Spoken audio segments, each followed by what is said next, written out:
para todas las personas que están presentes, lo mismo para quienes observan este video.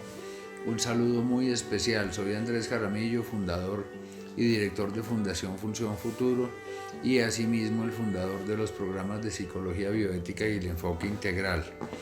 Hoy vamos a hablar sobre algo que es fundamental en la recuperación de adicciones y en muchos problemas de salud mental, y es la resiliencia. Mucho se ha escrito en psicología acerca de la resiliencia, múltiples artículos, libros, pero cuando nosotros queremos llegar a entender realmente qué es la resiliencia en nuestra vida práctica, debemos primero entender los orígenes de la palabra. La resiliencia es una palabra relativamente nueva. Fue acuñada a finales del siglo pasado por la psicología, adaptándola o adoptándola de la física. En física, los materiales resilientes son aquellos materiales que tienen la habilidad o la capacidad para recobrar su forma original de una manera prácticamente inmediata. Es decir, que tienen una gran tolerancia ante la flexión, ante la torsión, ante la corrosión y ante otros agentes adversos. Entonces, ¿qué estamos viendo nosotros? Que en física los materiales resilientes son, por ejemplo, el caucho, que un caucho yo lo flexiono y vuelve a su forma original, una pelotica de tenis, una varilla de acero, un resorte. Cuando vemos la palabra resiliencia, resorte, es la misma raíz que resistencia. Entonces, ¿cómo definimos la resiliencia? Es la capacidad, y la vamos a ubicar básicamente en el carácter. Recordemos que el carácter es la estructura de la personalidad que se adquiere por formación, así como el temperamento es la estructura de la personalidad que se adquiere epigenéticamente o por herencia, es lo que viene en nuestro ADN. A nivel de personalidad, el temperamento. Entonces es una capacidad del carácter para resistir los agentes adversos o los agentes vulnerantes y tener esa habilidad para poder trascender o pasar a través de las crisis y de la adversidad. Entonces vemos que la resiliencia, si hablamos más profundamente, es muy amplia, porque la resiliencia tiene fortaleza. La fortaleza desde el punto de vista espiritual ha sido considerada una de las grandes bondades, uno de los grandes dones del Espíritu Santo, es el cuarto don, y muchas veces pensamos que el más fuerte es el que más duro golpea, y no, fuerte es el que más resiste. Entonces, desde el lenguaje espiritual, también nosotros vemos que hay un fruto, que es la temperancia, que es el dominio propio, que es absolutamente necesario. Muchas veces nosotros vamos acuñando palabras nuevas cuando ya existían palabras para definir cosas muy similares, y eso ha venido generando lo que se llama la polisemia, que damos bastantes palabras a una sola cosa y nos tienden a confundir. Pero para acoplar todos estos términos debemos entender que la resiliencia es absolutamente fundamental para la recuperación, porque ella contiene humildad. Es decir, cuando nosotros somos soberbios, prepotentes, engreídos, vamos a ser unas personas psicorrígidas, vamos a ser unas personas inflexibles, y cuando no hay flexibilidad no hay resiliencia. Las personas psicorrígidas por lo general desarrollan el pensamiento dicotómico o la defensa primaria de la dicotomía, que es el pensamiento por partición. O todo está perfecto o todo es lo peor, o hay héroes o solo villanos. Entonces, cuando hablamos de estas dicotomías, personas solo ven negros o grises y no va a desarrollar un temperamento, un carácter flexible que le permita acoplarse y adaptarse a las crisis.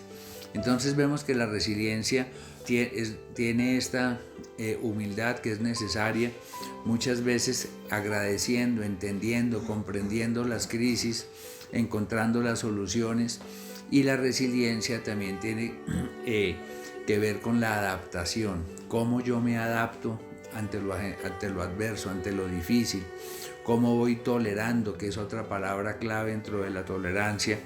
Y de hecho la resiliencia debe tener un sentido, un por qué paso a través de esta crisis, un para qué lo estoy haciendo.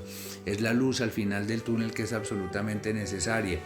Entonces, cuando hablamos de que nosotros vamos a ser personas resilientes, vamos a ser personas que no vamos a ser vulnerables. Detrás de cada adicto hay una persona que antes de la adicción casi siempre era vulnerable. Era vulnerable ante la crítica, ante la frustración, ante el rechazo, ante el abandono, un poco inseguro. Y con la adicción eso se va agravando, eso se va ahondando, esa vulnerabilidad. Y la solución es la resiliencia. Entonces, vemos que en la resiliencia también hay que tener una dirección existencial clara, el para dónde voy, que va siempre de la mano del sentido, porque el sentido de vida siempre hay que tomarlo en cuanto a propósito, en cuanto a dirección y en cuanto a significado, que es también encontrarle un sentido a lo que yo estoy haciendo y el por qué estoy sufriendo, ¿no? Porque cuando hablamos de vulnerabilidad hablamos de sufrimiento y muchas personas asocian el sufrimiento únicamente con el dolor, pero se sufre por algunas emociones como la ira, la vergüenza, la culpa, el mismo dolor, ¿sí? El miedo. Entonces, cuando nosotros empezamos a aprender a sufrir, a saber sufrir, vamos a ser individuos resilientes. La resiliencia hay que usarlas en las malas. En las buenas no tenemos necesidad de la resiliencia, porque como se dice en el argot popular, de para abajo hasta las piedras ruedan. Pero cuando la cuesta es hacia arriba y la recuperación es una curva ascendente, es hacia arriba, la recuperación es hacia abajo, y por eso requiere de la resiliencia, que para ser resilientes debemos tener determinación, autodeterminación. Las últimas teorías en recuperación de adicciones y en psicología nos hablan de la TAD, que es la teoría de la autodeterminación de Daisy Ryan, que es absolutamente necesaria. Pero para yo llegar a esa autodeterminación debo contar con una motivación. La motivación es absolutamente necesaria, que es el querer pasar a través, el desear profundamente pasar a través, porque si yo no voy a tener esa motivación no voy a ser un individuo resiliente. Asimismo, nosotros debemos afianzarnos en la resiliencia también de la dignidad. Es decir, yo tengo una dignidad, yo soy una persona que puede deshacernos de esas angustias básicas de yo no soy suficientemente bueno, no soy capaz. No, debemos cambiar ese autoconcepto y llevarnos al que sí podemos lograrlo, sí somos suficientemente buenos y adecuados. Entonces, estamos viendo que la resiliencia también tiene racionalidad emocional, que es ese saber sentir, racionalidad existencial, hacer las cosas bien, con sabiduría, con sensatez, con un buen consejo, ¿sí? Entonces, cuando nosotros vemos la importancia de dominar nuestras emociones, estamos hablando de ese sentido de equilibrio y estabilidad emocional que es tan importante, ¿no? Porque el que no domina sus emociones no va a ser un individuo resiliente. Entonces la resiliencia es absolutamente indispensable en la recuperación de adicciones. Resistir una tentación de consumo, resistir una oferta, resistir un rechazo, resistir una frustración. Entonces, cuando estamos hablando de todo este cúmulo de valores, de este cúmulo de bondades que tiene la resiliencia, hablamos de la importancia de ajustar los umbrales. Los umbrales resilientes deben estar absolutamente ajustados, porque un umbral en arquitectura es el palo de arriba de una puerta. Ese palo tiene que estar en la justa medida, ni muy alto porque entra el aire o no cierra la puerta, ni muy bajito porque tampoco cierra ni sella la puerta. Entonces, en psicología bioética hablamos de los 8 umbrales resilientes que son absolutamente necesarios. El umbral ante la frustración. ¿Qué es la frustración? ¿Sí?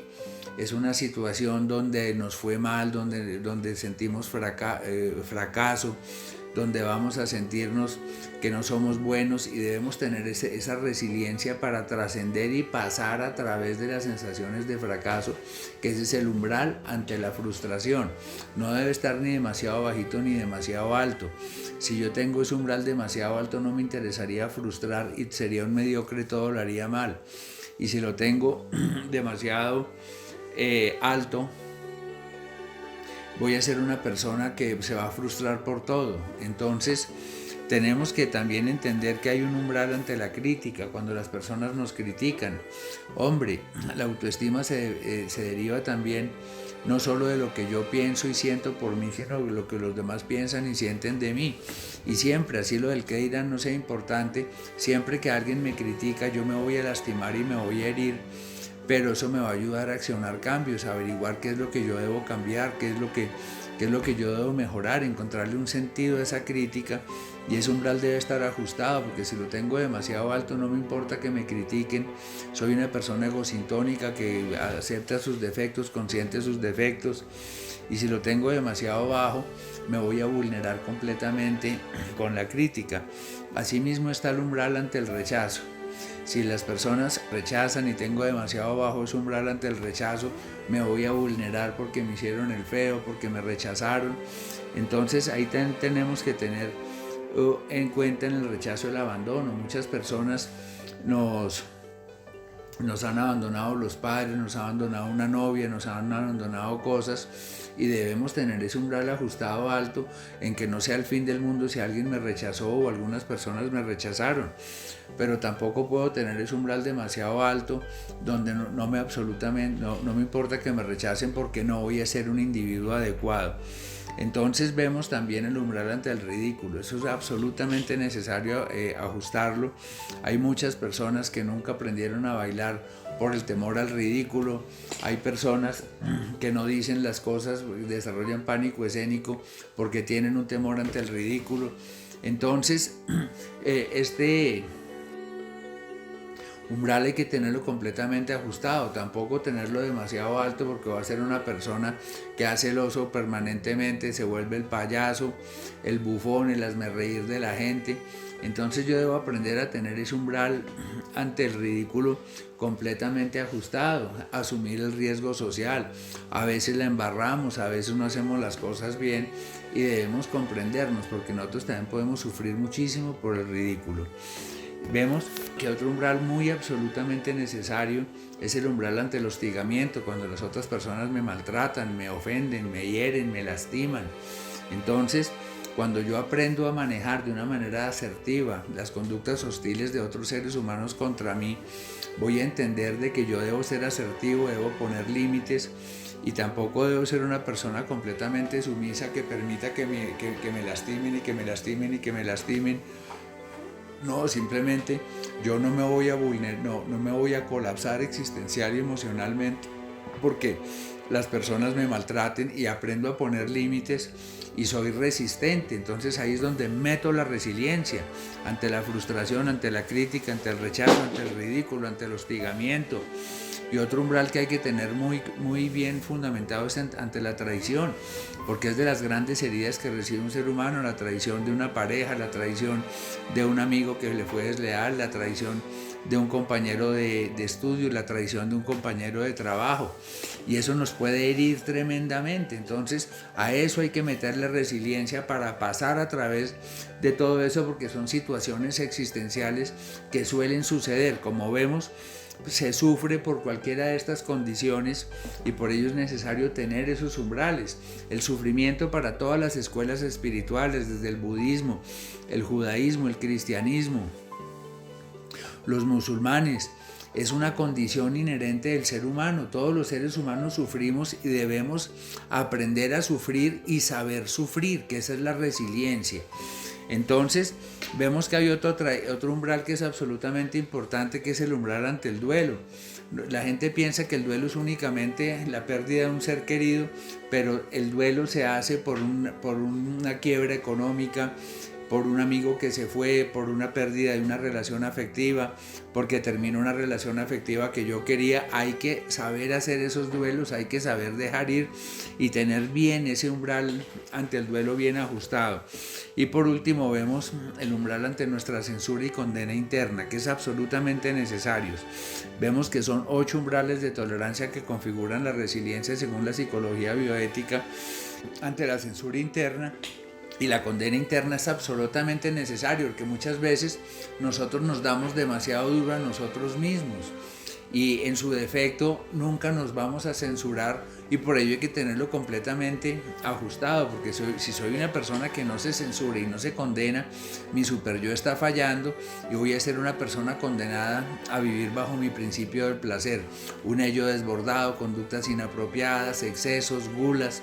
Por ello, cuando yo aprendo a desarrollar estos umbrales, a ajustar estos umbrales, a desarrollar tolerancia ante todas estas situaciones, que estas 8 situaciones son las que hemos estudiado más pueden afectar a un ser humano, es donde nosotros vamos a tener la capacidad para resistir a esa afectación. Entonces, cuando yo empiezo a entender de que las cosas me afectan en la medida en que yo permito que me afecten y como yo significo, porque muchas veces de algo que es trivial, porque alguien se burló que tenía unos tenis feos y eso se me derrumbó el mundo, entonces eso fue un evento traumático, entonces no voy a trascender y me voy a quedar ahí atorado. Entonces, ¿qué vemos? Que nosotros vemos que los eventos traumáticos suelen suceder y los traumas en el ser humano llegan por estas 8 fuentes, donde el trauma ya está comprobado por estudios clínicos, incluso en los últimos cursos que hice en Harvard, lo revelan como el trauma genera marcadores epigenéticos y modificaciones estructurales en el ADN de nosotros. Entonces, todos estos eventos traumáticos, si yo les doy un significado de catástrofe, de terrible, mis estructuras del ADN que intervienen en toda mi sinapsis se van a ver alteradas. Pero tenemos la ventaja de que nosotros tenemos una neuroplasticidad cerebral, nosotros podemos reconectar nuestro cerebro, podemos reparar nuestro cerebro, y esto se hace aumentando estos umbrales son 8, ante la frustración, ante la crítica, ante el rechazo, ante el ridículo, ante el hostigamiento, ante la traición, ante el duelo y ante la censura interna. Por eso es absolutamente importante entender que esta resiliencia que se compone de tantas cosas, la principal es la tolerancia. Entonces, cuando yo soy una persona tolerante, soy flexible, soy altamente adaptable, me adapto rápidamente, me adapto a la adversidad. Y como vemos ya en el argot popular, la resiliencia es el efecto palmera. ¿Qué es el efecto palmera? Vemos una palmera, cómo resiste el huracán y cómo se tuercen y todo eso, porque están hechas para resistir resilientemente los huracanes. Pero si queremos llevar la resiliencia al punto más alto, no es el efecto tortuga de una caparazón y protegerme del mal, sino es llevarla al efecto cometa, que hace la cometa, aprovecha el viento en contra para volar más alto. ¿Cómo? Con inteligencia. ¿Qué hacen los marinos los navegantes a vela cuando tienen el viento en contra? Navegan hacia adelante con el viento en contra. ¿Cómo? Acomodando velas, acomodando timón y dando ciertas curvas, y por eso es tan importante saber direccionar nuestra adversidad para encontrar cómo es que vamos con estrategia a pasar a través de nuestras propias crisis emocionales, siendo personas absolutamente resilientes. Muchísimas gracias, les habló Andrés Jaramillo.